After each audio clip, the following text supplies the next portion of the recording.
¿Cómo se define? Bueno, el coordinador tiene, voy a enfocar solamente en los servicios de reserva. El coordinador tiene que establecer mediante análisis de estudios de concentración de mercado, poder de mercado, voy a revisar un poco lo que hicieron. Tiene que establecer, bueno, si hay condiciones de competencia o no. Entonces el coordinador dice, la verdad que sabe que hice todo estudio y detecté que no hay una condición de competencia, por tanto, entonces hay que regular. Si no hay competencia, tiene que regular obligadamente. Entonces, asigno, instruyo centralmente o asigno centralmente, el coordinador asigna o instruye, y paga según un costo. ¿Okay? Eso sí no hay condiciones de competencia.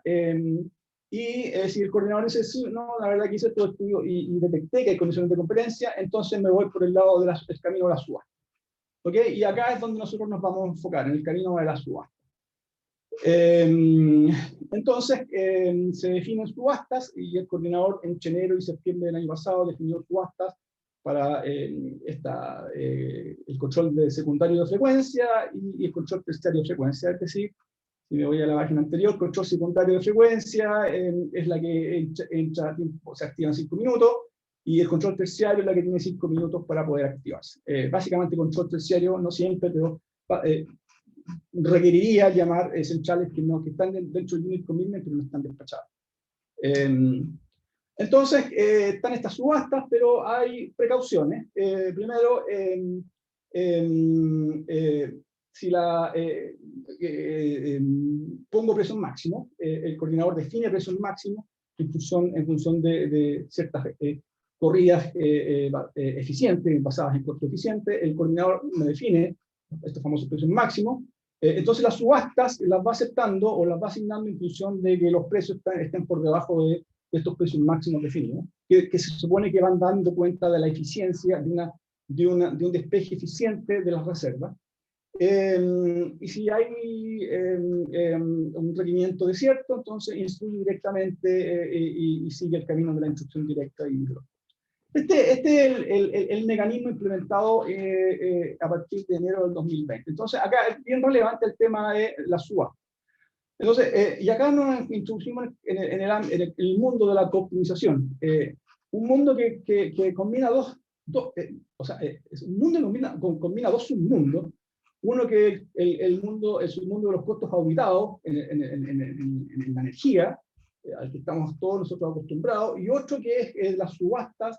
Este es un mundo, este mundo adicional que es las subastas de reserva. Entonces, la función objetivo que hace el coordinador, la que nosotros típicamente conocíamos, era esta. Por eso me gusta hacer con PowerPoint, porque al final puedo ir poniendo puntos relevantes. La función tradicional que nosotros conocíamos era minimizar costos variables de operación, y esa es la cuestión que se siguió siempre, por lo menos hasta diciembre del año 2019, se hacía así, y sujeto a restricciones de operación y restricciones de reserva. Es decir, las restricciones de reserva han estado metidas en el despacho. Restricciones de operación, restricciones de empalce, la típica restricción de Noval, que la suma de las generaciones sea igual a la demanda, restricciones de transmisión, etc. Y las restricciones de reserva, ¿cierto? Son las reservas que son exógenas al modelo. Ojo, que no necesariamente es así. Hay un artículo muy bueno de Mario Pereira, donde establece una metodología donde indica que no solamente pueden ser exógenas, es decir, la metodología de entrada, sino que también pueden ser endógenas, el mismo modelo lo despeja. En definitiva, acá se hace de manera exógena, es decir, yo le digo al modelo cuánta es la restricción de reserva, cuánta es la reserva que necesito secundaria, primaria, secundaria, terciaria, y subida y bajada. Y entonces, bueno, ¿cómo cumplir esta cuestión con la subasta? Bueno, con las subastas, entonces, tengo que recibo ofertas de los generadores, para dar estos servicios, en este caso de regulación secundaria o terciaria, subida o bajada, y se supone que esas ofertas de los generadores están basadas en sus costos de oportunidades, en sus costos de activaciones, y un aspecto súper importante, que están basadas en la expectativa de activación que tenga el generador, la activación de su reserva. ¿Okay? Y cada generador tiene sus expectativas diferentes, y en función de eso realiza construye se supone, en función de eso debería construir sus ofertas. ¿Ok? Y eso es lo que recibe el coordinador.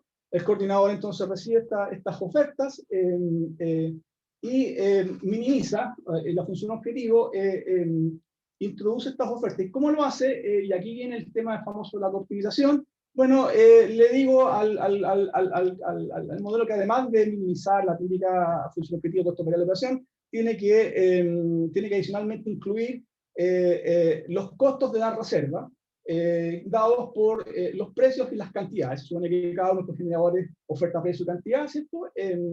Entonces, recibo todas estas ofertas, las pongo en esta función objetivo y finalmente el modelo lo que hace, dado que tiene restricciones de reserva, es decir, la cantidad de reserva que necesita, optimiza, o sea, minimiza los costos de variables de operación más los costos de las ofertas, y con eso entonces resulta el despacho óptimo, entre comillas, porque óptimo, entre comillas, resulta este despacho que minimiza este costo, resulta también la asignación de reservas, función de las ofertas que realizaron los generadores, bueno, el costo de suministro y los respectivos costos máximos. ¿Ok? Y este es el mundo que se llama cooptimización. ¿De dónde viene esta cuestión? Esta cuestión no es nada nuevo. Esto lo usan mucho en el hemisferio norte, porque recuerden que en el hemisferio norte los norteamericanos y los europeos no les gustan los costos y creen en la subasta, y estos tipos tienen bolsas de energía. Por tanto, si yo tengo una bolsa de energía donde subasto los bloques de energía, por coherencia tendría que subastar también los servicios complementarios de reserva. Y es por eso que de ahí viene el tema de la cooptimización, porque cooptimiza, es decir, la función objetivo, mete el costo variable de la operación y los costos relacionados con entregar las reservas. ¿Okay? Eso que se ve muy coherente en el hemisferio norte, acá parece un poco raro, porque por un lado acá tengo costos de operación, y por otro lado tengo ofertas.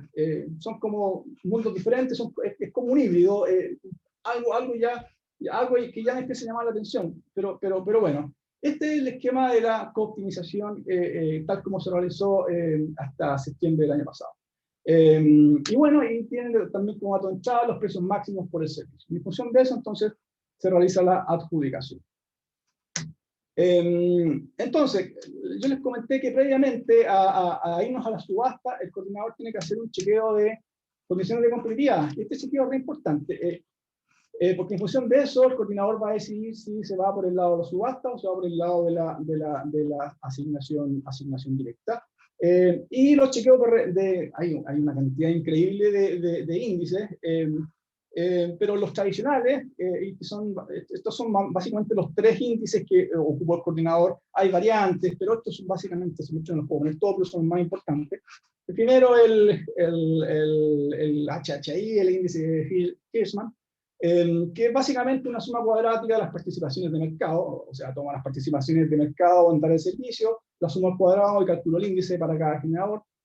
Hago lo mismo, el índice de suministro residual se refiere a cuál es el porcentaje de la demanda que puede ser satisfecho sin considerar la capacidad de aquellos generadores que yo considere más relevantes. O que también se empieza a denominar generadores pivotales, es decir, esos generadores que me pueden sacar del equilibrio eficiente. Ese es el índice de suministro residual, y está el índice de rentas pivotales o de borde mercado, que es el que compara cuánto se incrementa la renta del generador cuando retiene capacidad, y eso lo compara con el costo para el sistema de proveer el servicio en forma eficiente. De estos tres, los dos primeros son índices estáticos, es decir, no dan mucha cuenta de la dinámica del mercado, o sea, no dan nada de cuenta de la dinámica del mercado. Y el tercero, el que es el índice de rentas pivotales, tiene más información incorporada y va dando más cuenta, o sea, da más cuenta de la dinámica un poco del mercado dentro del mercado de servicios complementarios. ¿Okay?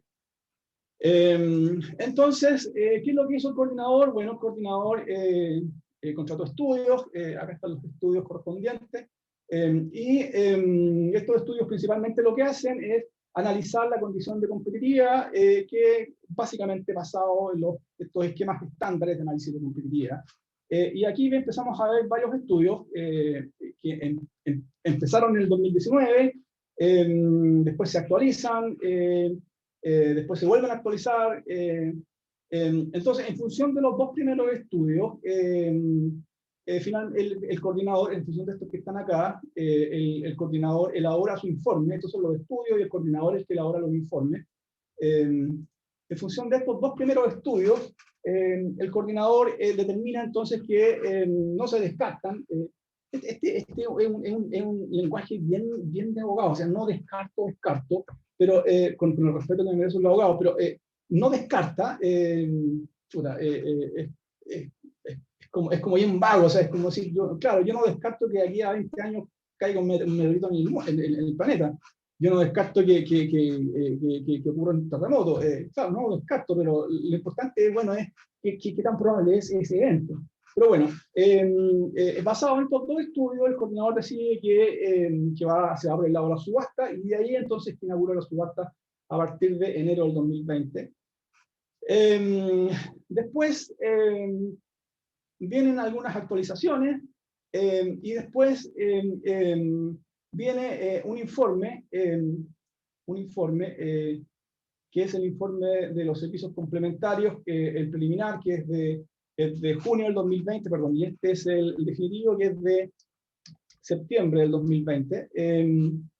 El preliminar, fíjense, decía descarto en regulación primaria, comisión de competencia, regulación secundaria lo descarto, en terciaria no descarto. Después en el definitivo dice descarto primaria, descarto secundaria y descarto terciaria.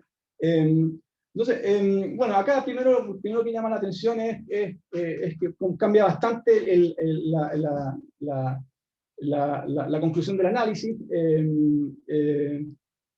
Pasa de descarta, no descartar, después vuelve a descartar, etc. Se llama un poco la atención, bueno, ¿qué es lo que está pasando acá? ¿Qué está sucediendo? Que están cambiando tanto las conclusiones. Y en función de estos dos estudios, el coordinador, especialmente el de septiembre de 2020, el coordinador decide suspender las reservas, las subastas de reservas secundarias, ¿okay? Y algunos generadores, principalmente los generadores que venden, que participan mucho en el mercado de los servicios complementarios, van a una discrepancia al panel por este informe, porque no están de acuerdo en que se descarten estas subastas de reservas secundarias y terciarias. Y finalmente acá hay un estudio bastante bueno que es de Francisco Muñoz, bastante bueno, y Harrison, que analizan un poco esto de las subastas que estaban hasta septiembre y dan una serie de recomendaciones, algunas de ellas que son bastante precisas respecto, o tienen un diagnóstico bastante bueno respecto a qué es lo que estaba pasando. En definitiva, se eleva la discrepancia, y bueno, y básicamente de la discrepancia en el panel están las posiciones en contra de esta decisión del coordinador, principalmente los coordinadores que están acá. Y a favor de una instrucción directa, que es la decisión del coordinador, bueno, el mismo coordinador, y ACNOR, que es la asociación de clientes no regulados. Principalmente las empresas, ¿qué es lo que alegan? Las empresas que discrepan de esta decisión, primero, principalmente una posición de Colbún, que es bastante, insiste bastante en eso, es que la ley, según lo que dice Colbún, le da preferencia a los mecanismos de mercado, el tema de las reservas. Por tanto, tiene que ser muy probado esta excepcionalidad de que no exista competencia, y de ahí entonces, bueno, irnos por el lado de la asignación directa. Entonces hay una preferencia por este mecanismo. También señalan estas empresas que existen ofertas relevantes, y aquí viene un poco la explicación de por qué hay tantas variaciones acá entre estos estudios y las decisiones del coordinador. Realmente es por la oferta de servicios de reserva que se está considerando, quiénes ofrecen. Y básicamente, y es bastante relevante, principalmente en cómo se calculan estos índices, finalmente, bastante relevante es si usted está considerando o no dentro de esta oferta, la oferta de centrales renovables no despachables, ¿okay? Que son las más caras para entregar ofertas dentro de las centrales despachables. Voy a explicar por qué son las más caras. Entonces, el coordinador, al sacar esta oferta, hizo varias modificaciones, pero lo más importante es que considera menos oferta de energía renovable dentro de estas reservas, y eso de algún modo hace que estos índices cambien, y de ahí viene entonces el tema de que descarta la competencia en estos servicios. Y lo otro que dicen, que el otro argumento, que también es bastante válido de los generadores que discrepan, los precios adjudicados han estado por debajo de los precios máximos. Entonces, si uno ve la gráfica, efectivamente han estado por debajo de los precios máximos. Nada que discutir. Y finalmente, el fallo de mayoría del panel,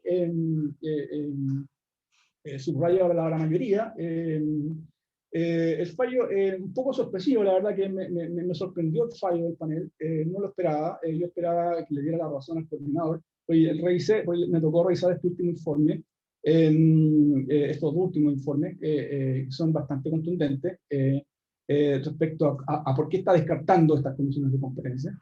Entonces, ¿qué es lo que dice el fallo? Instruye mantener el sistema de subastas principalmente porque el coordinador no justificó de manera suficiente y consistente la excepcionalidad, o sea, toma el punto de la excepcionalidad que establece la ley respecto a la decisión de asignar de manera directa los servicios complementarios de frecuencia de subida, de frecuencia secundaria de subida y bajada. ¿Okay? Fue subida y bajada porque los generadores fueron a discrepar por estos servicios, básicamente por discrepancia en función del informe preliminar que salió en junio del 2020. Entonces básicamente el panel dice, la verdad que chuta, no me ha aprobado de manera bien clara y contundente, porque si a enero del año pasado usted decía que podía, que no descartaba las condiciones de competencia, y en función de eso hizo todo un mecanismo y de subasta hasta septiembre, y de repente me está diciendo que la descarta. Entonces, lo que dice el panel, la verdad que no me ha aprobado de manera contundente. ¿Por qué cambio de opinión? Básicamente eso.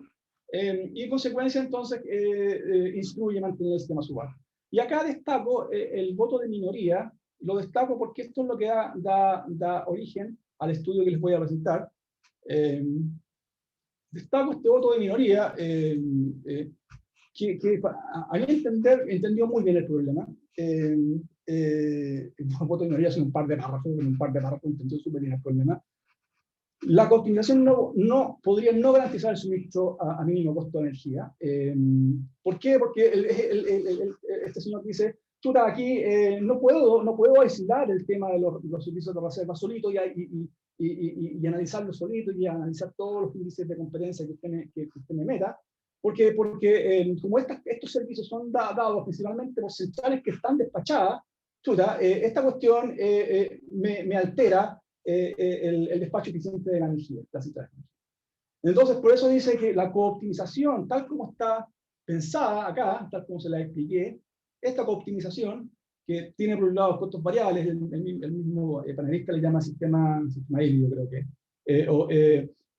y tiene por otro lado la oferta, dice, esta cooptimización no me está convenciendo de que realmente me asegura que la operación del sistema sea a mínimo costo, que es la función del coordinador. O sea, la gran función del coordinador es operar el sistema al mínimo costo posible, dada la restricción del sistema.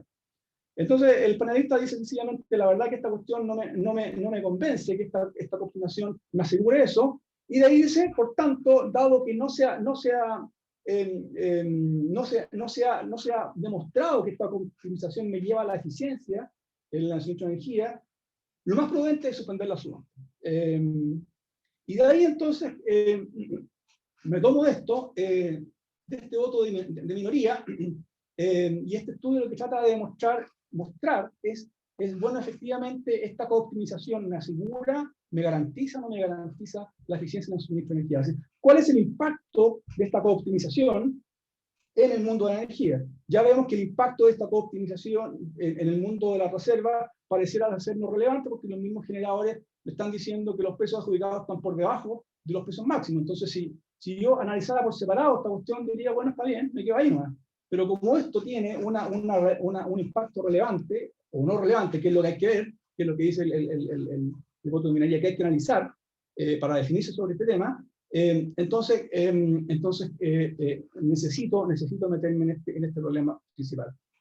Bueno, finalmente entonces, a fines de diciembre, el coordinador retoma la subasta. Entre septiembre y diciembre hay un periodo donde no hay subasta y donde la asignación es una asignación directa. Entonces, ¿en qué consiste el ejercicio? Primero necesito un caso base para poder ver si efectivamente esta cooptimización que me asignó reservas de un determinado modo, necesito un caso base respecto al cual comparar. Entonces, el caso base tiene que ser un caso base donde que está basado, que sea eficiente, y un caso que considere todos los costos relacionados con dar la energía, con proveer la energía, más los costos directos relacionados con los servicios dar los servicios complementarios. ¿Ok? Entonces, este caso base optimiza costos variables de operación más costos directos del servicio complementario, de proveer el servicio complementario. Pero acá, ojo, considera que todas las centrales tienen recursos disponibles, o sea, todas las centrales que definió el coordinador que tenían recursos disponibles están consideradas dentro de esta optimización. Y considera los costos que auditó el coordinador, principalmente los costos relacionados con costos de partida, costos relacionados con costos de combustible, etc. Y algo súper relevante, considera una probabilidad de activación central. ¿Ok? Y ese es mi caso base. ¿Ok? Básicamente este es el caso base que lo construye el mismo coordinador, porque es el caso base que usa el coordinador para definir presión máxima. Pero después, entonces, bueno, tengo mi caso base, creamos este caso base. Entonces, bueno, tengo que comparar ahora, bueno, cómo fue, tengo que determinar cómo me impactó la asignación de reservas que hizo el coordinador mediante subasta. Primero, de este caso base, ¿cierto? Despejo, generación, despacho eficiente, despejo de las reservas, costos de suministro y costos marginales. Todo lo despejo de este caso base, y este es el caso, digamos, el caso eficiente, el caso del mínimo costo posible. Después entonces me voy a lo que pasó con la subasta. ¿Y qué es lo que hago? Bueno, tomo el problema anterior y considero, en vez de todas las centrales que tienen recursos disponibles, solamente aquellas centrales que fueron adjudicadas a la subasta. ¿Ok? ¿Qué estoy haciendo con eso? Entonces estoy obligando al sistema a que asigne, estoy obligando al modelo a que asigne las reservas, no en función de esta optimización de arriba, que fue la eficiente, sino que asigne en función de las subastas que fueron adjudicadas. O sea, lo obligo a que las reservas sean dadas por aquellas centrales que el mismo generador estableció o asignó en la subasta. Pero ojo, ¿cómo comparo con el de arriba? Entonces, bueno, comparo, bueno, voy a considerar los costos auditados del coordinador. O sea, lo único que voy a cambiar es la asignación de reserva. Entonces, considero los mismos costos que arriba auditó el coordinador, de modo de comparar cosas coherentes. Y adicionalmente, mantengo la misma probabilidad de activación. ¿Okay? De modo que me libero de esta cosa de si las activaciones fueron diferentes o no. ¿Okay? Y de este modo, este ejercicio o este caso me permite aislar completamente el efecto de la asignación por subasta. ¿Por qué? Bueno, porque estoy considerando los mismos costos que el coordinador consideró el costo auditado que el coordinador consideró para esas centrales, y estoy considerando la misma probabilidad de activación. Entonces no estoy introduciendo ruido al respecto ni de costo ni de probabilidad de activación. Entonces, lo único que estoy considerando es que en vez de la asignación eficiente, la que tengo arriba, tengo la asignación dada por la reserva. Puntos importantes que hay que tener en cuenta y que tengo que mencionar. Esto es válido en la medida que estos costos auditados, también auditados, son fidedignos. Ahora, no tendría por qué dudar de ellos, porque los principales costos relacionados con dar reservas son costos, principalmente costos de oportunidad, y los costos de oportunidad, bueno, entonces, se despejan de los precios sombra, de las restricciones de reserva, etcétera, etcétera. Entonces no tengo por qué dudar de que no son los costos fidedignos. Ahora alguien me podría decir, bueno, pero es que al final, si usted está considerando la misma probabilidad de activación y que por tanto las reservas no cambian, que finalmente lo que estoy considerando, alguien podría decir, bueno, en definitiva, oiga, si usted me lleva a este tipo de mundo, entonces mi probabilidad de activación cambia y por tanto mis reservas habían cambiado. Sí, es válido el punto. Sin embargo, ¿cómo me hago cargo de eso? Es que en realidad, ¿cómo usted calcula estas reservas asignadas? Si nos vamos acá, ¿se acuerdan acá? ¿Dónde está esta cosa? Acá. Acá, si usted tuviera que ofertar estas cuestiones y usted sabe que tiene que ajustarle a una probabilidad, a una expectativa, a una probabilidad de activación, bueno, puedo meter cualquier número que se me ocurra, pero lo primero que yo haría sería revisar un poco la historia. Bueno, ¿cuál es la probabilidad de que estas cosas se activen? Tanto secundarias como terciarias. ¿Qué es lo que hace el coordinador en su ejercicio de precios máximos? Calcula una probabilidad en función de la estadística. Es una forma de hacerlo. Y una forma que si bien no es completamente elegante, estoy de acuerdo, no es completamente elegante, funciona. ¿Cuál sería la solución completamente elegante? Así como aquí un paper, estas cuestiones, bueno, sería aplicar incertidumbre acá, tener la función que minimiza los costos, variables de operación bajo incertidumbre completa, y acá en la simulación de la subasta, tener adicionalmente las curvas de oferta de cada uno de los generadores que ofertan subasta, lo cual es bastante más complicado, pero eso sería como el ejercicio, así como partir un artículo y mandarlo al IEEE.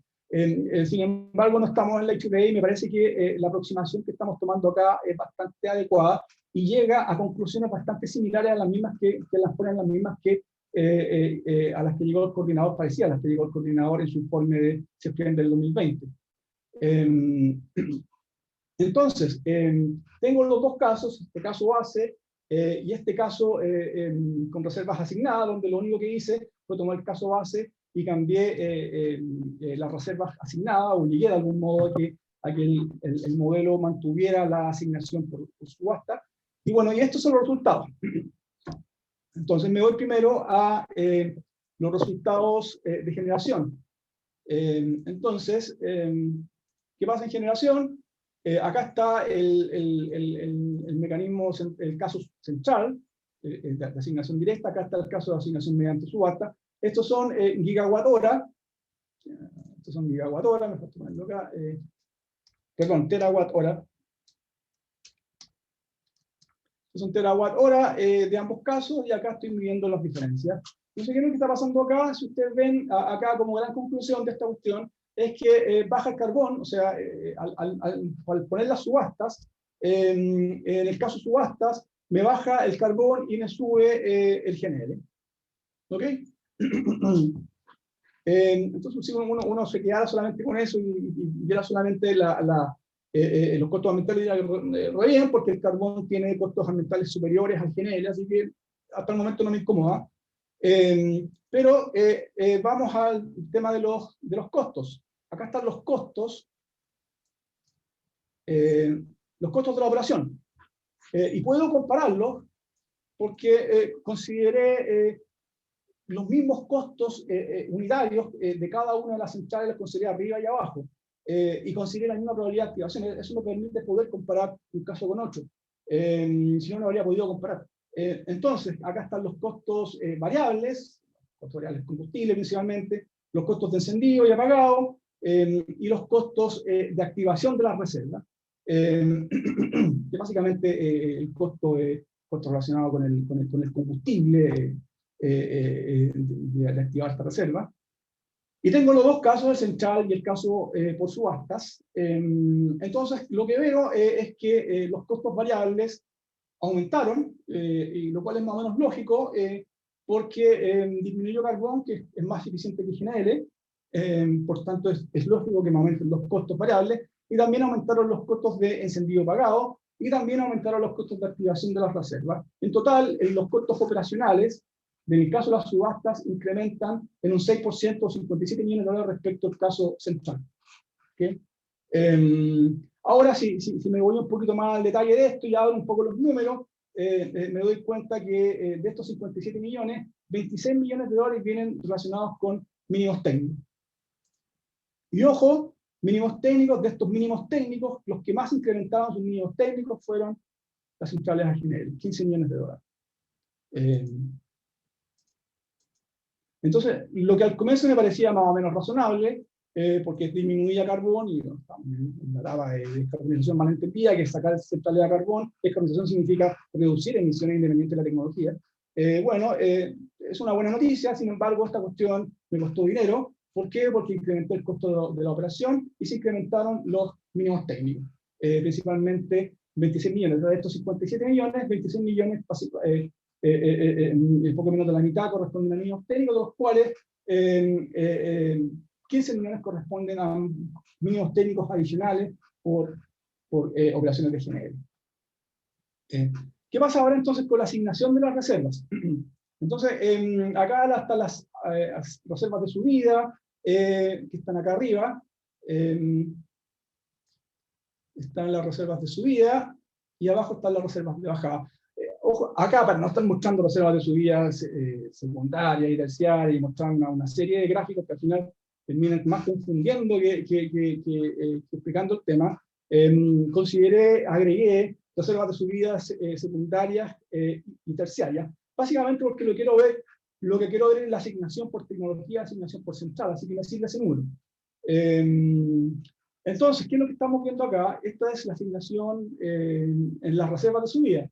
Fíjense en la asignación de reservas de subida, en el cuadro de acá a la izquierda, sube el hidroeléctrico, que es el hidroeléctrico de embalse, gas natural baja un poquito, y baja bastante carbón. Es decir, baja carbón, pierde un poco el gas natural, pero sube bastante el hidroeléctrico. Y me voy al lado de la asignación por empresa, y veo acá por qué están puestas estas empresas, básicamente pues las empresas que principalmente ofrecen los servicios complementarios de reserva. Y después voy a explicar, bueno, por qué. Es bastante obvio, y yo creo que todo el mundo que está metido en el sector de energía, antes de haber visto la subasta o antes de haber sentido la subasta, sabía que los grandes generadores iban a mantener una proporción importante del tema de la reserva. Entonces, ¿qué es lo que pasa? Bueno, sube los embalses, entonces es bastante lógico que la participación con empresa de Enel y Colbún suba, y la participación de las empresas puramente a gas, como Engie, Tamacaya, esté más o menos dentro del mismo orden, no hayan cambios muy significativos. O sea, lo que estoy viendo acá entonces es un cambio de pierde carbón, gana hidroeléctrico, de nuevo no es un tema que me complique, y estoy viendo sí que las grandes centrales, las grandes empresas que después empiezan a llamar pivotales, o sea, que me pueden cambiar el equilibrio eficiente, están ganando más asignación. Y después me voy a las reservas de bajada, y las reservas de bajada, bueno, veo que el gran ganador acá es el gas natural. Carbón de nuevo pierde, y el embalse baja un poco, pero es bastante no significativo. O sea, acá el gran ganador es nuevamente gas natural. Y de nuevo, las empresas ganadoras acá son nuevamente las mismas de arriba, en el común, que tienen gas natural, y en Tamacaya, que también tienen gas natural. Es decir, la asignación por tecnología, la conclusión acá es que gana gas, gana embalse y pierde carbón como reserva. Y principalmente la asignación se va a aquellas empresas que ya tenían una parte importante de la asignación, que la habrían tenido al considerar un caso de asignación directa, que es el caso base, este caso base que les expliqué. Y finalmente, esto también tiene resultados de los costos marginales de las transacciones de energía. El costo marginal en promedio, o sea, tomo el periodo, ojo que acá está, de nuevo, insisto, está el periodo enero a septiembre del 2020. Entonces, estoy viendo que el costo marginal en promedio cae, y lo cual es bastante sensato, es bastante razonable, porque subieron los mínimos técnicos. Es 15 millones de dólares adicionales en mínimos técnicos, entonces el mínimo técnico lo que hace es bajar los precios. ¿Okay? Cae en $1 por megawatt hora. Uno diría en $1, la verdad que no es mucho, pero hay que tener cuidado. Si uno está en la década pasada, $1 era nada, si comparaba con 100, 120, 150 dólares el megawatt hora, que el precio de la década pasada. Pero ahora si uno compara $1 con $40, esto no deja de ser un 3%. Y hay caídas promedios que están acá según percentil, y acá está, lo marco acá, en el 10% de las peores caídas, el precio cae $14 por megawatt hora, en la mediana es $1, y hay un 10% en que el precio sí efectivamente sube, y que está reportado acá. Pero en promedio, y en términos de mediana, el precio baja en el caso con subasta. Y acá están los bloques, cómo se impactan los bloques horarios. Y acá vemos que el principal bloque impactado, el bloque de hora, acá tomé hecho 8 y 18 horas. Acuérdense que esto fue una simulación que hicimos durante todo el año, bueno, de enero a septiembre, simulaciones semanales que hicimos, complexo, no, un poco eso, pero son unas simulaciones semanales. Entonces, el bloque más afectado, el bloque entre las 8 y 18 horas, en que el precio cae en $2 por megawatt hora, es decir, cae en 4%, que es bastante relevante. Y esto entonces también tiene consecuencias en el lado de las transferencias. Si caen, se alteran los precios y se altera el despacho óptimo, se alteran las transferencias entre generadores. Y aquí vemos entonces que en términos agregados, las transferencias entre los generadores implican entonces menores compras de los generadores en 24 millones de dólares. ¿Okay? Eso en términos agregados. Acá hay un punto que tengo que mencionar, que en Colbún el tema no es tan claro. ¿Por qué? Porque aquí hay un punto, no me quiero meter, nota al pie de la página, por favor. Colbún el año pasado fue muy excedentario, y eso porque tuvo mucho GNL barato, compró GNL a $2 y tantos dólares el millón de BTU, GNL muy barato, por el tema de la pandemia, y también declaró mucho GNL inflexible. Por tanto, se hizo muy excedentario, por tanto, la baja en el precio no le conviene, y eso es lo que se está viendo acá. Sin embargo, las otras centrales sí tienen unas menores compras. A todo esto, una nota importante, todas estas empresas, bueno, con la excepción de Colbún, por el tema que ya dije, ya por la mayor cantidad de oferta de gas barato y GNL inflexible, salvo Colbún, todas estas empresas son deficitarias. ¿Okay? Son grandes compradores de energía en el spot, porque considerando Colbún, Enel, Engie y Tamacaya, reúnen cerca del 50% de todos los compromisos del sistema. Súper relevante cuando uno empieza a analizar subastas. ¿Okay? Entonces, 24 millones de dólares son las menores compras que hicieron estos generadores, términos agregados de nuevo, y eso considera es del orden de un 11% de reducción respecto a las compras que habrían hecho en este caso base. Ahora, eso es los resultados. Bueno, ¿qué está pasando con esta cuestión? Y acá pongo un ejemplo. De nuevo, me inspiré un poco en el ejemplo que puso este panelista en su voto de minoría, ¿Qué es lo que puede estar pasando en esta cuestión? Entonces, acá hice un pequeño esquema de qué es lo que puede estar pasando.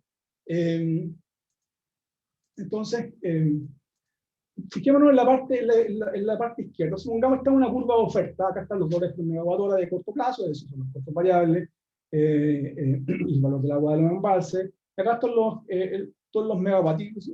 Hagamos un análisis súper sencillo, pongámonos en una sola hora, un megawatt. Entonces, ¿cuál es el despacho que uno está viendo? Principalmente energía renovable no despachable puesto en la base. Después viene un bloque de carbón importante, que son las carboneras eficientes, las Guagoldas, las Angamos, las Cochrane, alguna que otra Ventana, Santa María también está metida por este lado. Después vamos con el bloque de GNL, GNL que está acá, ubicado acá.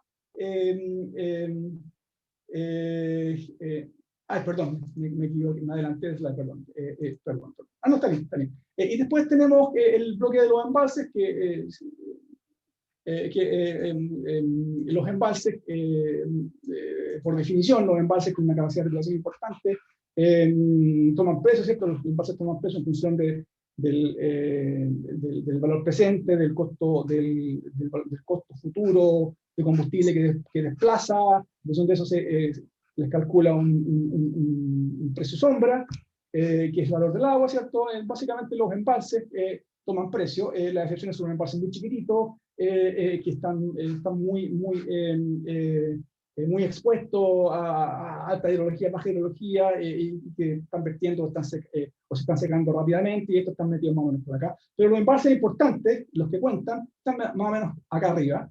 Y después están las turbinas y los motores. Eso más o menos es la curva de despacho que uno está viendo, que ha visto en estos años, y es una curva de despacho que debería mantenerse por buena parte de esta década. Veamos ahora con la curva oferta-reserva. Ese sería un despacho eficiente, ¿cierto? Ahora, ¿cuál es la oferta-reserva? Primero, ¿quién me entrega supongamos que vamos al caso de la oferta de reserva de subida, analicemos ese caso. ¿Quién me entrega la reserva más barata? Bueno, son las centrales marginales, porque tienen un costo de oportunidad básicamente igual a cero, o nulo, o muy cercano a nulo.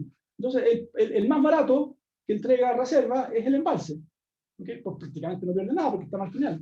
Después vienen las centrales de GNL, que son las que están acá, que pierden la diferencia, costo de oportunidad, la diferencia entre el costo marginal y el costo variable. ¿Okay? Después vienen las de carbón, que pierden su costo de oportunidad, que es el costo marginal versus menos el costo variable. Y después, al final, están las centrales de energía renovable no despachable, que son las que están acá, cuyo costo de oportunidad es el costo marginal completo. ¿Ok? Entonces, ¿qué pasaría si yo hiciera un análisis de competencia considerando toda esta curva de reserva? Bueno, también esta cuestión puede ir más arriba, ¿cierto? Porque puedo considerar todas estas turbinas que también me pueden entregar cierta reserva, pero cortémoslo hasta la energía renovable. ¿Qué pasaría si yo hago un análisis considerando de concentración de mercado y considero la energía renovable? Me saldría, que es lo que le salía al coordinador, me saldría que en realidad aquí no hay poder de mercado, porque tengo una tremenda cantidad de energía renovable que me puede dar reserva. Pero ¿qué pasaría si en realidad digo, ¿cuál es realmente la reserva eficiente en este tema? Son estas centrales que están acá. Estas son las centrales que van a dar la reserva eficiente. Entonces, la verdad es que esta cuestión se acota hasta acá. Y cuando yo considero eso, oh sorpresa, que es una cuestión bastante obvia en realidad, pero bueno, oh sorpresa, descarto con condiciones de competencia en reservas secundarias. Y eso básicamente en grandes cuentas, ¿qué fue lo que pasó? Entonces, y la otra sorpresa, bueno, ¿quiénes están dando estas reservas? Y nos encontramos que también hay un tema importante de concentración. Quienes dan reservas son los cuatro grandes, que son Colbún, Enel, Tamacaya y Eni. ¿Okay? Y eso es lo que se mostró acá. Ahora, no tiene nada de malo, o sea, no estoy haciendo ningún tipo de uso. estoy contratando un hecho.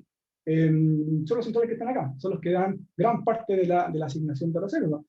Más del 80% de la reserva es dado por estas centrales, por estas empresas. Por tanto, y básicamente dado en función de embalse, GNL y carbón. Luego tengo un tremendo problema de concentración de reserva, ¿okay? En los 4 grandes. Y otro punto súper importante, y que ninguno de estos estudios da cuenta, y que es muy importante, cualquier persona que analiza la industria de energía, que tiene años de experiencia en esta cuestión, sabe que tiene que de todos modos analizar la posición contractual de la empresa, es decir, su estado, su margen comercial completo en el spot. Todas estas empresas son deficitarias. De nuevo, nota de la página, Colbún puntualmente no, por el tema de GNL. Si le saco el GNL inflexible, Colbún es deficitaria. Eso lo mostré en el artículo que hice respecto a GNL inflexible. Entonces, son deficitarias. O sea, todos tienen la misma posición en el spot, a todos les gusta bajar el precio spot, lo cual está bien, porque es un negocio, y no hay nadie acá que las pueda desafiar, porque el resto de la energía, el resto de las centrales, no son gestionables, no son despachables. O sea, los únicos que tienen generación despachable, generación gestionable, son estos 4 grandes. Y además son deficitarios, es decir, tienen una única posición en el spot, que es bajar el precio. De nuevo, recalco, no tiene nada de malo porque es parte de su negocio. Entonces, veamos un ejemplo sencillo de por qué la cooptimización con precios ofertados no garantiza su mínimo costo, que fue lo que estableció este panelista. Entonces me voy de nuevo acá, al cuadro de la izquierda, y veo, bueno, cómo se resultaría una asignación central. Un esquema de asignación central donde mi única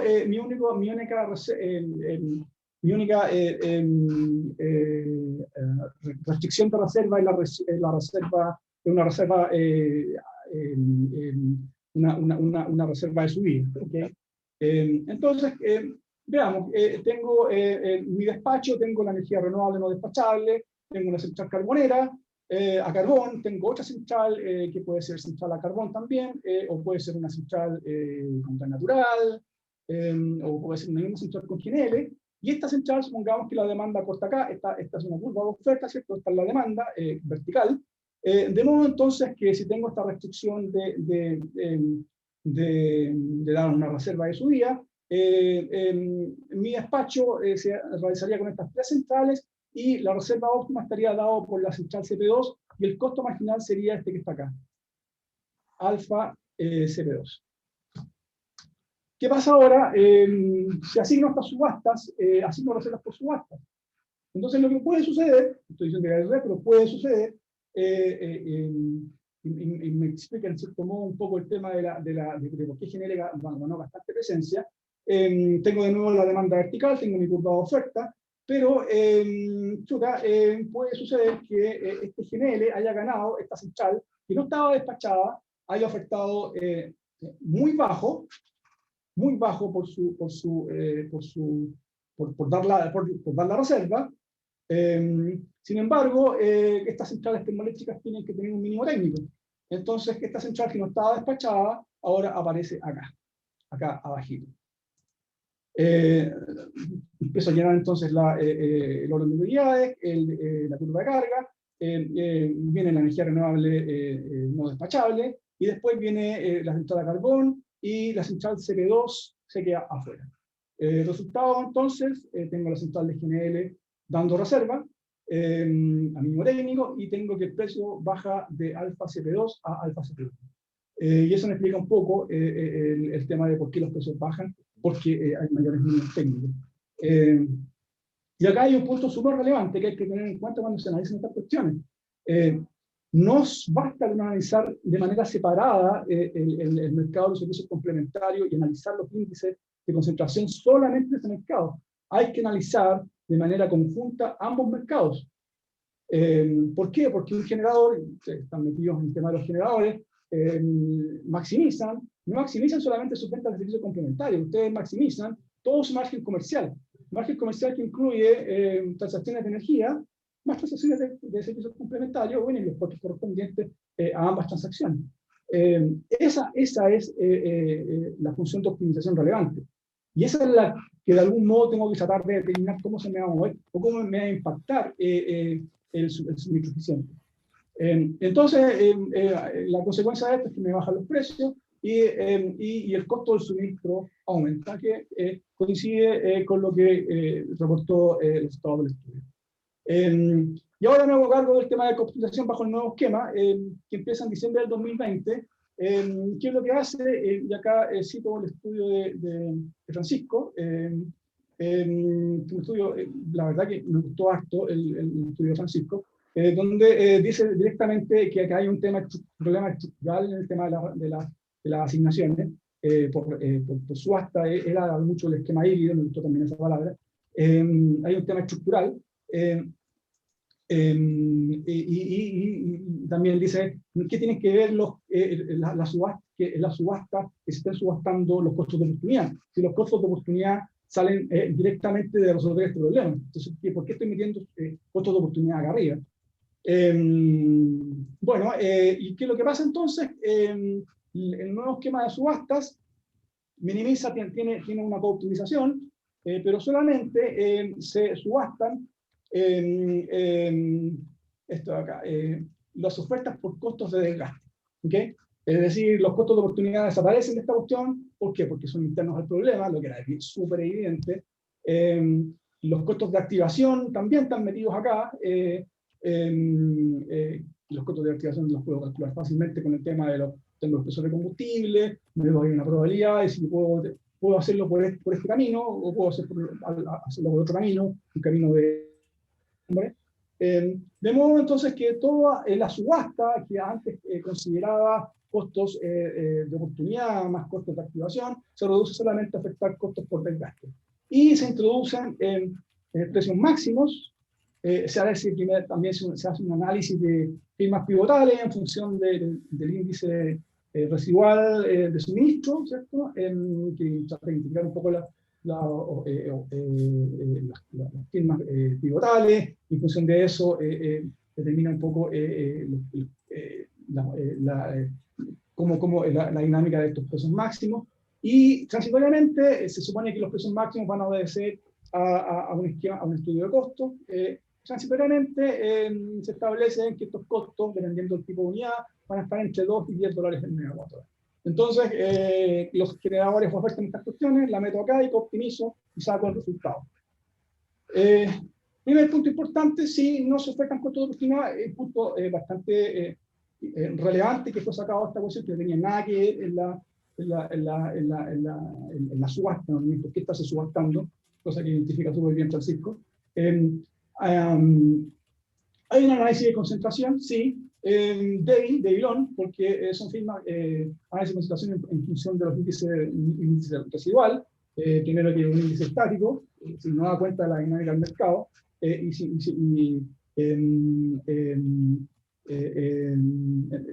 bueno, precisamente ese es un índice estático,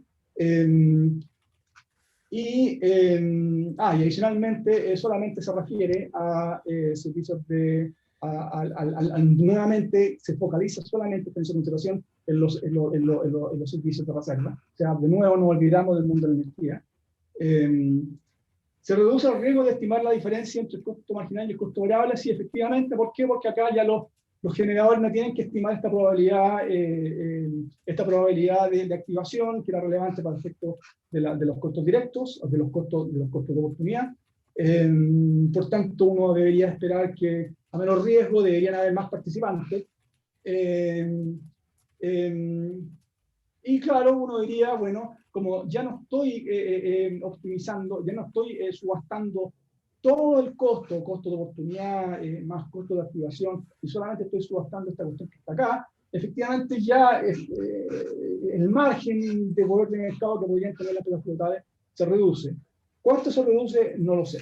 Puede ser mucho, poco, lo suficiente, no lo sé. Eso para eso hay que hacer un estudio dedicado a eso. Pero sí, efectivamente, me da la impresión que sí se reduce. En consecuencia, el nuevo estado mejora. Sin embargo, no me asegura que vaya a ser, no me garantiza no me garantiza un suministro eficiente, de nuevo. O sea, sigo todavía con el problema, tal vez reducido, pero sigo todavía con el problema. Y finalmente, para no darle más lata, la conclusión, un hecho que las subastas entre enero y septiembre encarecieron innecesariamente la operación, y ahí está el estudio, el ejercicio que muestro. Las subastas, hay un punto muy importante que varias personas me han comentado, las subastas van acompañadas de una normativa extraordinariamente compleja. Incluso más compleja, o sea, la verdad que la normativa que se hizo respecto a los costos marginales, a los costos auditados, en Chile era bastante sencilla, se va complejizando un poco, pero esta cuestión de la subasta hay que estar varios días tratando de entenderlo. Es muy compleja y la información, hay información, pero hay muchas resoluciones, porque a partir del 2006 estamos en el mundo de las resoluciones ministeriales, entonces sale una resolución, pues sale otra, entonces hay que tratar de ir siguiendo las resoluciones. Son informes básicamente de varios cientos de páginas, con muchos casos, entonces es bastante difícil esta cuestión. Entonces se ha complejizado mucho este tema. Y la otra conclusión que es relevante es cuando hay alta concentración no subaste. Y esta conclusión no es nada nuevo. Esta conclusión justifica el por qué tenemos costos auditados, principalmente para eliminar el poder de mercado de las que años atrás eran las grandes empresas hidroeléctricas. Entonces, cuando usted tenga una concentración importante de mercado en la generación eficiente, no pareciera no ser recomendable un subasta de ningún tipo, porque me altera la generación eficiente. De este modo, entonces, si bien el nuevo esquema pareciera que reduce este poder de mercado, o este poder que tienen que pueden tener los generadores para alterar el equilibrio eficiente, eso es poder de mercado, se puede ejercer o no se puede ejercer. Lo único que estoy diciendo es que hay un espacio para poder alterar este poder de mercado. Lo reduce, parecía que sí, pero no sé cuánto, y no estoy claro que lo elimine. De modo que no veo que esté garantizando lo que la ley le pide al coordinador, que es garantizar la operación en el mismo costo, que ese es el corazón del coordinador. De este modo, entonces, pareciera, de nuevo, en un mundo de mucha concentración, en un mundo donde los generadores que tienen los recursos de reservas eficientes tienen la misma posición comercial en el spot, estos tipos no se pueden desarrollar entre ellos, tienen la misma posición comercial.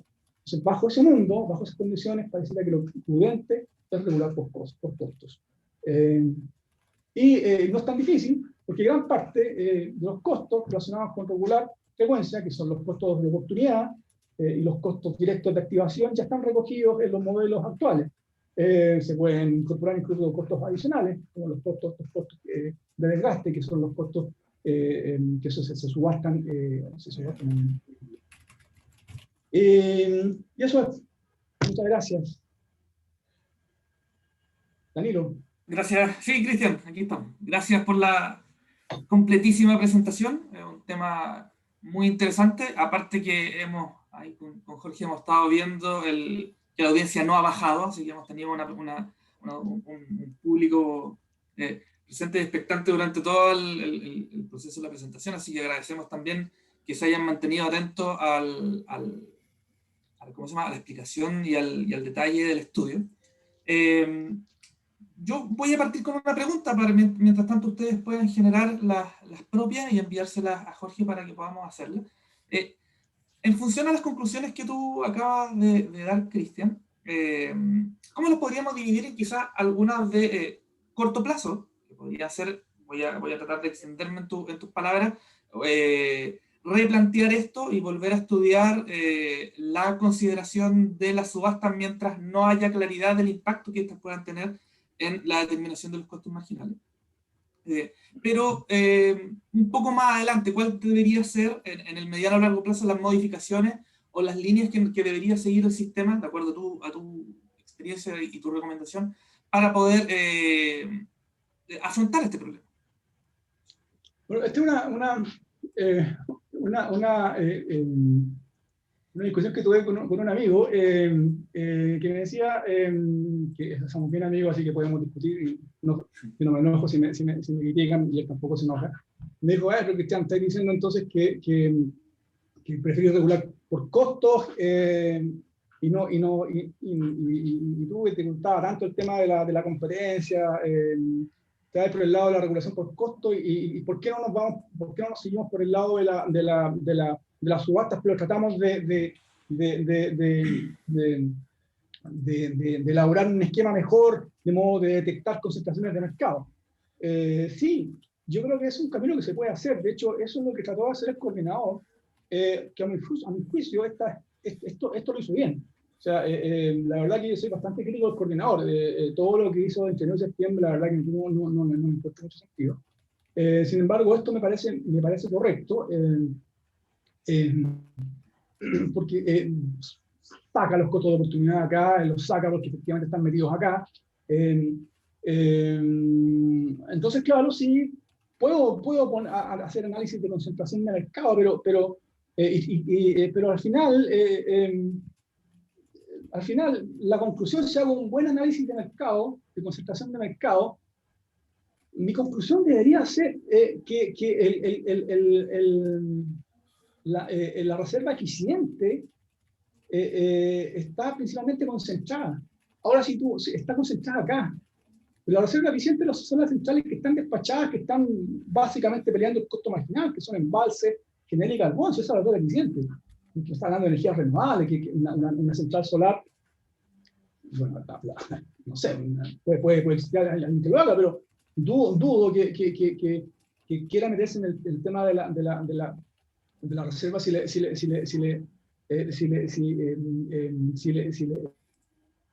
costo va a ser el costo de oportunidad, va a ser el costo marginal. Claro, o sea, puede hacerlo efectivamente, pero va a salir una reserva tremendamente costosa, entonces si así no va a ser eficiente. Esta cosa cambiaría si efectivamente tuviera acá pelea entre las centrales que están acá. Pero lamentablemente tampoco hay, porque los generadores que tienen estas centrales, este recurso, son generadores que tienen la misma posición en el spot. Entonces, ¿qué competencia puede haber? O sea, si yo tuviera un generador X y un generador Y, que tienen un portafolio con estas cosas, sí diría, o sea, que efectivamente el generador X esté en una condición excedentaria, es decir, venda energía en el spot, el generador Y tenga una posición deficitaria, sea que la compre energía en el spot. Claro, estos tipos van a hablar entre ellos y efectivamente, claro, podríamos llegar a un equilibrio eficiente, que es un poco lo que persigue este tema. O sea, las subastas persiguen la eficiencia, ¿qué duda puede haber? El tema, y eso se produce cuando hay competencia, pero hay competencia, para existir competencia, las firmas que tienen los recursos relevantes tienen que competir entre ellas. Entonces tenemos firmas que tienen los mismos recursos, tienen los recursos relevantes concentrados y solamente tienen la misma posición comercial. Entonces, si hago un buen análisis de concentración de mercado, que fue el análisis que hizo el coordinador finalmente, que a mi gusto fueron los mejores análisis, que fue el que gatilló si hace un buen análisis de mercado va a llegar a esta conclusión. Y esta conclusión no va a cambiar en los próximos años, porque tendría que cambiar. Los generadores pivotales mantienen su posición deficitaria al menos en los próximos 5 o 7 años. Entonces no veo que cambie. No veo que alguien meta más centrales a gas en los próximos 5 o 7 años. Por lo menos uno ve los planes de obra, bueno, salvo que alguien se le ocurra sacar todas las carboneras y puede suceder, pero en los planes de obra de la descarbonización propuesta por el mismo coordinador, que es una descarbonización que es de aquí o sea, retiro de las carboneras de aquí al 2040, en esta década no veo que se incorpore, por lo menos el mismo coordinador no ve que se incorporen centrales a gas, tampoco centrales de embalse, o sea, solamente es energía renovable no despachable. Entonces, no veo que vaya a cambiar mucho mi análisis de competencia. Entonces, yo le decía a mi amigo, bueno, entonces está bien, pero si hago este análisis y esta cuestión no va a cambiar, entonces, ¿para qué gasto recursos ahora haciendo esta análisis? Ya sé lo que va a pasar, ¿por qué no voy inmediatamente a regular por costos, que es lo que tiene que hacer cuando usted no tiene competencia en la oferta del suministro? Y regular por costos significa irse básicamente a esto que está, a esto que está acá, que es el caso base.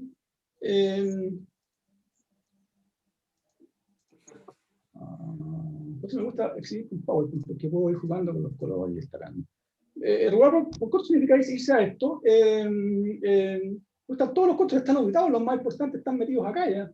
Pueden meter nuevos costos, los costos los costos auditados, correspondientes a los costos de desgaste, sí, pero son costos no son relevantes. No son costos. Dudo que tenga un costo de gasto de $10 el megawatt hora, como dice una de las resoluciones, pero bueno, si fuera así, igual lo puede introducir acá. Ahora puede seguir una opción como esta, o bien puede minimizar solamente los costos variables de operación sujetos a incertidumbre, e incluso puede poner endógena las restricciones de reserva, y de acá solo le va a salir la asignación eficiente de generación y la asignación eficiente de reserva. De modo que me pareciera que este es un camino bastante fácil de seguir, versus el seguir con el tema de las subastas, acá, que de nuevo recalco, sí, pareciera que es un análisis objetivo rápido, porque no he hecho un análisis completo, con números, así que no puedo mostrar números, pero pareciera sí que se reduce bastante el tema de poder que podrían tener estos generadores bipolares. Sin embargo, de nuevo, no es garantía de que ello ocurra, de que se reduzca todo. O sea, no solamente basta con reducirlo, sino que hay que eliminarlo. Y la forma más adecuada de hacerlo a través de una regulación por costo. En la medida que usted tenga competencia, de nuevo, en la medida que usted tenga competencia en los recursos, en estos recursos de reserva eficiente, efectivamente ahí podría derivar un sistema subasta, pero mientras esta cuestión no ocurra, mientras los generadores biodales tengan la misma presencia en el mercado, la misma condición comercial en el mercado, no veo que la subasta sea un camino a seguir. No sé si eso responde a la pregunta. Por supuesto, sí, gracias, Cristian. Tenemos dos preguntas más. Una es de Javier Fuentes, más que una pregunta, es un comentario. Me gustaría saber cuál es la experiencia y el resultado del proceso subasta en servicios complementarios y cuáles son los servicios complementarios que hoy día o han sido considerados bajo condiciones de competencia. Probablemente, aparte de los estudios y escritos que señalaba Cristian en la presentación, este debe ser uno de los primeros análisis que va a buscar cómo ha sido de exitoso, se podría decir, o cuáles han sido los efectos de la subasta de servicios complementarios, en particular, porque esos son los que hasta el momento han sido competitivos, que han sido los de servicios de frecuencia. Durante este año y medio, un poquito menos, de que han estado estos servicios bajo el nuevo esquema, han ido alternando bajo etapas de que son competitivos o no, y considerar lo que dijo Cristian, que en algún momento todos fueron determinados de manera centralizada. Hay mucha información ahí, tanto en la web del coordinador, de cómo ha sido llevado todo este tipo de procesos, y en la página de la Comisión Nacional, donde también están los informes y las resoluciones que definen las características de cada uno de los servicios. Y ahí hay harta información. En caso de cualquier duda, también nos pueden escribir a nuestros correos. Y la segunda consulta es de Juan José Chávez, ahí la voy a leer directamente, Cristian. Si el coordinador hubiese tenido como variable de decisión observar si con las subastas suben o bajan los costos totales de operación del sistema, lo que incluye pagos laterales e impactos en el mercado spot de energía, ¿crees que habría cambiado su decisión de subastar en vez de asignar directamente de acuerdo a la actual normativa? O sea, debería haber cambiado. Ya ha cambiado porque el corazón del coordinador, ya que hay harta gente, estoy viendo a las personas que están metidas, hay varias personas que estaban metidas en los antiguos CD y entienden bien cuál es el corazón del coordinador, que es el hereditario de los antiguos CD, que es operar el sistema al mínimo costo posible. Esa es su misión. Sí, puede estar metido en otras cuestiones, pero su misión es esa, para eso se le tiene. De modo que si él detecta que la operación que está haciendo no es la de menor costo, tiene que inmediatamente dar las alertas y hacer las adecuaciones que corresponden.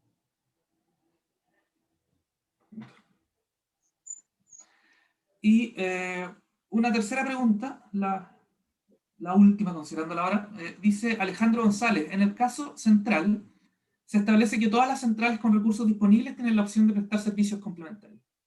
Al respecto, sería interesante revisar esta disponibilidad de recursos tomando en cuenta, por ejemplo, la escasez hídrica o la posible indisponibilidad de algún combustible, como por ejemplo el GNL. ¿Se hizo alguna sensibilidad al respecto?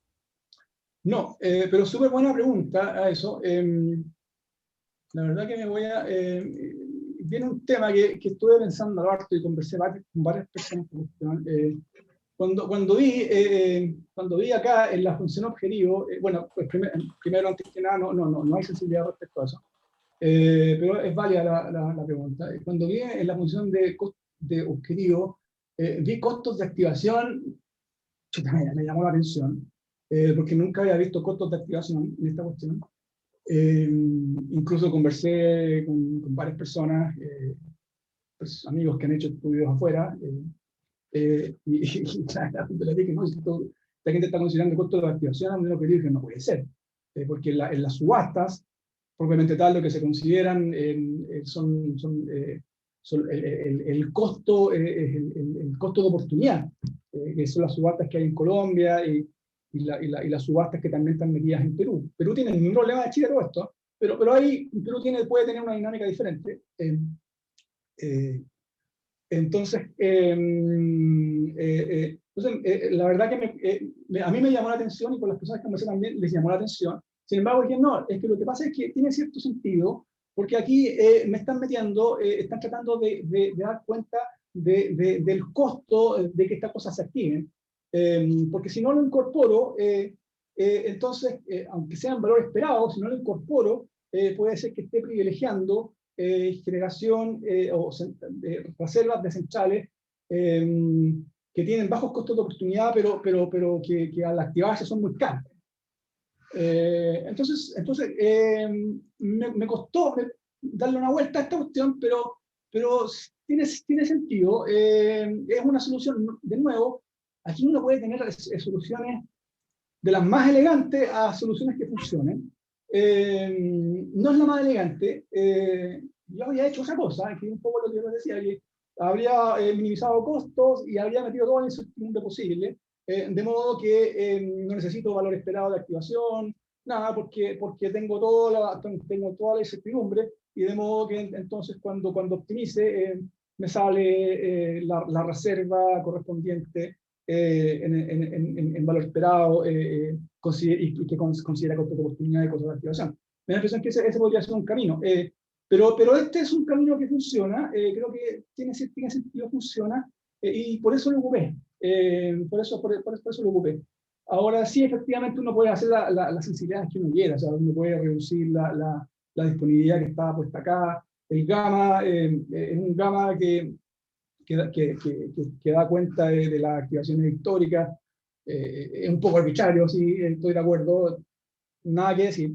El gamma puede ser los últimos 2 años, 5 años, o tiene 5 meses, 6 meses. ¿Cuál gamma?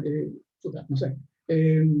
Ahí hay un tema que abordar, o sea, acá hay un tema que mejorar, si me voy por este camino o me voy por otro camino alternativo. Eso es lo que voy a decir respecto a este punto. Bien, Cristian, creo que ha sido una presentación de un estudio bastante interesante. Seguramente quedan algunas consultas todavía, pero en orden al tiempo, solamente recordar e informarles a la audiencia que este estudio está disponible en la página de Breve de Energía, y próximamente también estará alojada también en el sitio de GPM AG de la asociación, para que puedan consultar quien quiera este estudio. Agradecerte, Cristian, por el tiempo que has dedicado a toda esta información. Agradecerle, por cierto, a todos nuestros asistentes y asistentas a este seminario. Les comento que estamos ya organizando los próximos, así que estén bien atentos, van a recibir la información. Desearles a todos que tengan un muy buen día, y ya nos estaremos encontrando en una próxima instancia. Que esté muy bien. Gracias. Chao. Gracias a todos. Chao. Chao. Saludos a todos. Chao, chao.